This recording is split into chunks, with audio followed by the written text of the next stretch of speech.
पैसा मेरा परमेश्वर, पैसा गया तो वो हमारा भगवान है। जिसके पास पैसा है उसे मंदिर जाने की जरूरत नहीं है, मंदिर तो गरीब लोग जाते हैं ना, लोगों की यही धारणा है।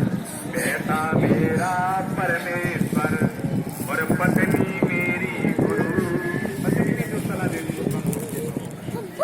और बेटा बेटी सालिग्राम, मैं पूजा की स्तुति करूं।